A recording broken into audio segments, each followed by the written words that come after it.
J'ai assez vécu pour voir que la différence engendrait la haine. Stendhal.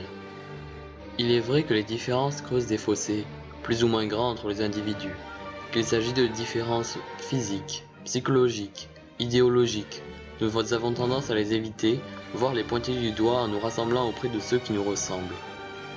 Dans ceux qui nous ressemblent, nous trouvons une grande proximité, nous nous retrouvons plus. Pourtant, même au sein d'un groupe, aux physiques et aux idées identiques, ce qui est rare, avouons-le, il persiste toujours des différences, si minimes soient-elles, qui contribuent à creuser le fossé. Et tel un perfectionnement perpétuel, nous essayons de nous rapprocher des gens qui nous ressemblent encore plus, dans l'espoir d'un jour peut-être trouver notre alter ego qui nous comprendra. Peut-être au lieu de chercher cette âme vagabonde, qui ne viendra sûrement jamais, il serait beaucoup plus judicieux d'apprendre à aimer la différence, s'y habituer, la côtoyer. Pourquoi rester auprès de ceux qui nous ressemblent et nous enfermer dans une case, sous une étiquette, quand nous pouvons aller à la rencontre de gens différents, qui peuvent au premier abord paraître étranges, mais qui ont tant à t'apprendre de leurs différences. Oser conjuguer sa différence avec celle d'un autre, c'est ajouter une nouvelle couleur au monde. Certes, il est rassurant de se rassembler avec des gens identiques, mais nul n'a découvert de nouvelles couleurs sur Terre en mélangeant encore et encore la même couleur. Il faut chercher à s'ouvrir aux autres pour créer, innover, rassembler ses forces, et paradoxalement, en alliant nos différences pour créer une nouvelle couleur dans ce monde, nous réduisons la différence qu'il y avait entre nous en œuvrant ensemble. Et quand bien même, à quoi bon chasser la différence du monde si c'est avec elle que nous créons toutes les nuances qui les composent?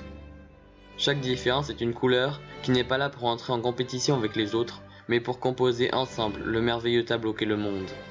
Quel intérêt d'avoir un monde uniforme, sous la même bannière, rempli d'esprits, avec le même savoir, les mêmes croyances à l'intérieur? Quelle valeur auraient alors les esprits s'il n'y avait plus rien pour leur donner leur unicité? L'absence de différence, l'uniformité, le conformisme, rendre le monde pâle et triste.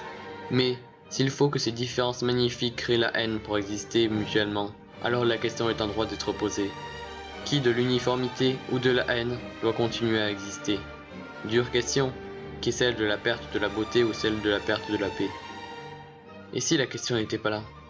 La haine n'est que le fruit d'une peur de cette différence et de ce qu'elle peut représenter pour nous. Une menace à notre identité puisqu'elle est fondée sur notre propre différence.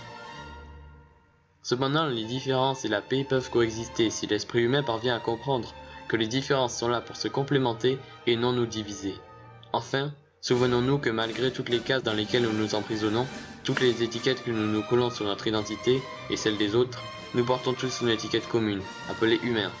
Espérons ainsi que les humains apprennent tous ensemble à accepter et unir leurs différences que leur ont donné la nature, plutôt que de continuer à faire ensemble les inégalités.